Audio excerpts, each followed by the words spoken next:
Les sirènes de Bagdad, livre écrit par Yasmina Khadra, livre audio dédié pour ceux qui n'ont pas le temps de lire. Veuillez vous abonner à notre chaîne, de mettre un j'aime ou pas, de commenter et de nous donner votre avis sur les améliorations qu'on peut apporter, et partager avec vos amis, pour avoir plus de vidéos et aussi pour nous encourager à publier d'autres livres audio d'auteurs différents. Merci à vous et bonne écoute. Je la revois encore, la main sur la poitrine et les yeux exorbités, aussi blêmes qu'un bloc de craie. 7 ans de malheur ne l'auraient pas saigné à blanc, avec autant d'application. Au rez-de-chaussée, il y avait la cuisine en face d'un cagibi qui tenait lieu d'atelier à Afaf, 2 salles concomitantes pour les hôtes, et un séjour immense dont la porte-fenêtre s'ouvrait sur un potager. Dès que j'avais fini de ranger mes affaires, je descendais saluer ma mère, une solide gaillarde au regard franc que ni les corvées ménagères ni l'usure des saisons ne parvenaient à décourager. Un baiser sur sa joue m'insufflait une bonne dose de son énergie. Nous nous comprenions au doigt et à l'œil. Mon père s'asseyait en fakir dans le patio, à l'ombre d'un arbre indéfinissable. Après la prière d'Al-Fajr, qu'il effectuait obligatoirement à la mosquée, il revenait égrener son chapelet dans le patio, le bras infirme au creux de sa robe. Il avait perdu l'usage de son membre dans l'effondrement d'un puits qu'il était en train de cureter. Il avait pris un sacré coup de vieux, mon père. Son aura d'ancien s'était avachie. Son regard de patron ne portait pas plus loin qu'une fronde. Autrefois, il lui arrivait de se joindre à un groupe de proches et d'échanger des appréciations sur telle chose ou tel événement. Puis la médisance prenant le pas sur la correction, il s'était retiré. Le matin, au sortir de la mosquée, avant que la rue ne s'éveillât tout à fait, il s'installait au pied de son arbre, une tasse de café à portée de la main, et écoutait les bruissements alentour avec attention, comme s'il espérait en déchiffrer le sens. Mon vieux était quelqu'un de bien, un bédouin de petite condition qui ne mangeait pas tous les jours à sa faim, sauf qu'il était mon père, qu'il demeurait, pour moi, ce que le respect m'imposait de plus grand. Pourtant, à chaque fois que je le voyais au pied de son arbre, je ne pouvais m'empêcher d'avoir pour sa personne une profonde compassion. Il était certes digne et brave, mais sa misère torpillait la contenance qu'il s'exprimait à afficher. Je crois qu'il ne s'était jamais remis de la perte de son bras, et le sentiment de vivre au crochet de ses filles était en passe de le terrasser. Je ne me souviens pas d'avoir été proche de lui ou de m'être blotti contre sa poitrine. Toutefois, j'étais convaincu que si je venais à faire le premier pas, il ne me repousserait pas. Le problème, comment prendre un tel risque? Immuable tel un totem, mon vieux ne laissait rien transparaître de ses émotions. Enfant, je le confondais avec un fantôme. Je l'entendais aux aurores ficeler son baluchon pour regagner son chantier. Le temps de le rejoindre, il était déjà parti, pour ne plus rentrer que tard dans la nuit. J'ignore s'il avait été un bon père.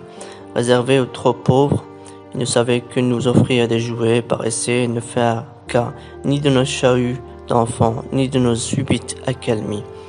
Je me demandais s'il était capable d'amour, si son statut de géniteur n'allait pas finir par le transformer en statut de sel.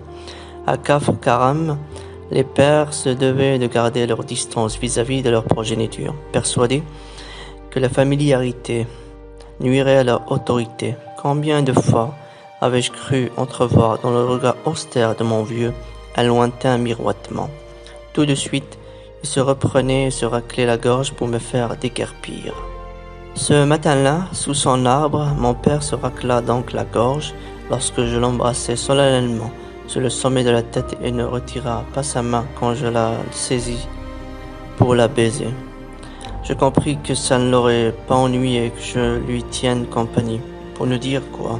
Nous n'arrivions même pas à nous regarder en face. Une fois, j'avais pris place à côté de lui pendant 2 heures. Aucun de nous n'avait réussi à articuler une syllabe. Il se contentait d'égrener son chapelet. Je n'arrêtais pas de triturer un bout de la natte. Si ma mère n'était pas venue me charger d'une commission, nous serions restés ainsi jusqu'à la tombée de la nuit. Je vais faire un tour As-tu besoin de quelque chose? Il fit non de la tête. J'en profitai pour prendre congé de lui. Kaf Karam a toujours été une bourgade bien ordonnée. Nous n'avions pas besoin de nous aventurer ailleurs pour subvenir à nos besoins de base. Nous avions notre place d'armes, nos aires de jeu, généralement des terrains vagues, notre mosquée où il fallait se lever tôt le vendredi pour être aux premières loges, nos épiceries, le café, le Saphir, fréquenté par les jeunes, et à Lilal, un garagiste de tonnerre, capable de remettre en marche n'importe quel moteur pourvu qu'il soit diesel, un ferronnier qui faisait d'office de plombier occasionnel, un arracheur de dents, herboriste par vocation et rebouteux à ses heures perdues, un barbier aux allures d'Hercule Forain, placide et distrait, qui mettait plus de temps à raser un crâne qu'un poivreau à introduire un fil par le chat d'une aiguille. Un photographe aussi ténébreux que son atelier, et un postier. Nous avions aussi un gargotier. Comme aucun pèlerin ne daignait s'arrêter chez nous, il s'était converti en cordonnier. Pour beaucoup, notre village n'était qu'une bourgade couchée en travers de la route, telle une bête crevée, le temps de l'entrevoir, et déjà elle avait disparu. Cependant, nous en étions fiers. Nous étions toujours méfiés des étrangers. Tant qu'ils effectuaient de l'argent bardé pour nous éviter, nous étions saufs. Et si quelquefois le vent de sable les obligeait à se rabattre sur nous, nous en prenions soin conformément aux recommandations du prophète, sans essayer de les retenir quand ils commençaient à ramasser leurs affaires. Ce qui nous venait d'ailleurs nous rappelait trop de mauvais souvenirs. La plupart des habitants de Kaf Karam avaient un lien de sang. Le reste était là depuis plusieurs générations. Certes, nous avions nos petites manies, mais nos querelles ne dégénéraient jamais. Lorsque les choses se gâtaient, les anciens intervenaient pour apaiser les esprits.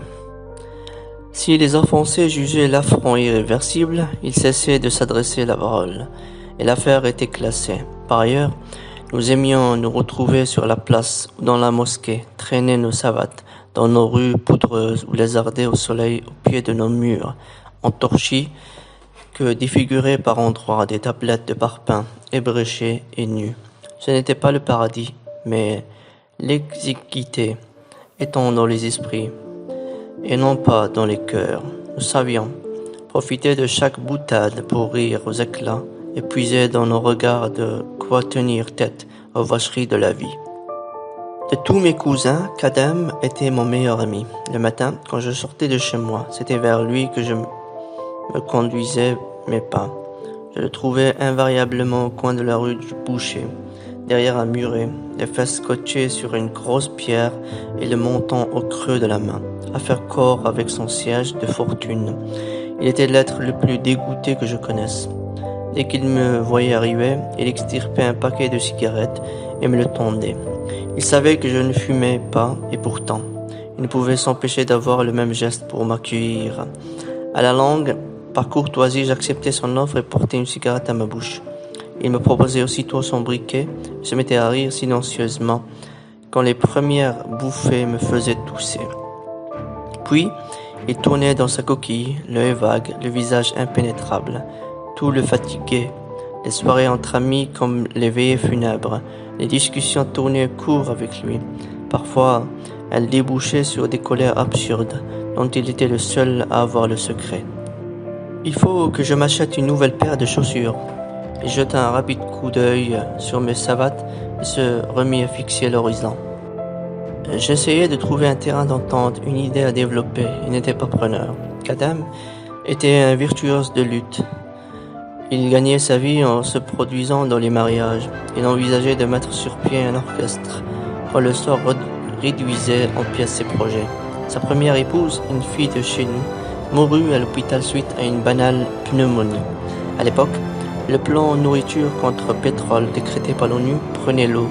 Les médicaments de première nécessité manquaient, y compris sur le marché noir. Kadem avait beaucoup souffert de la perte prématurée de son épouse. Son père l'avait forcé à prendre une seconde femme dans l'espoir d'atténuer son chagrin. 18 mois après le mariage, une foudroyante méningite le rendit veuve une deuxième fois. qu'Adam en perdit la foi. J'étais l'une des rares personnes qui pouvaient l'approcher sans le mettre immédiatement mal à l'aise. Je m'accroupis à côté de lui. En face de nous se dressait une ancienne antenne du parti, inaugurée en fanfare 30 ans plus tôt, avant de tomber au rebut, faute de conviction idéologique. Derrière la bâtisse, mise sous scellé, 2 palmiers convalescents tentaient de faire bonne figure.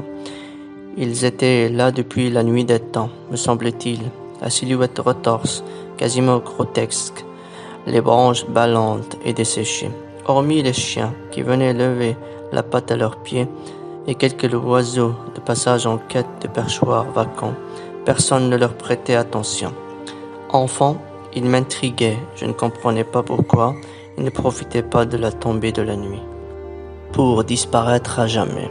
Un charlatan itinérant racontait que les 2 palmiers étaient en vérité le fruit d'une immémoriale hallucination collective que le mirage, en se dissipant, avait omis d'emporter. Tu as écouté la radio ce matin? Il paraît que les Italiens vont plier bagages. Ça va nous faire une belle jambe, grogna-t-il. À mon avis, tu ne devrais pas aller t'acheter une nouvelle paire de chaussures? Je levai les bras à hauteur de ma poitrine en signe de reddition. T'as raison. Il faut que j'aille me dégourdir les jambes. Il consentit enfin à se retourner vers moi. Ne le prends pas comme ça. Ces histoires me saoulent. Je comprends. Faut pas m'en vouloir. Je passe mes journées à m'emmerder et mes nuits à me faire chier. Je me levai. Au moment où j'atteignais le bout du muret, il me dit « Je crois que j'ai une paire de souliers chez moi. Tu passes à la maison tout à l'heure. Si elle te va, elle est à toi. » D'accord. À plus. Déjà, il m'ignorait.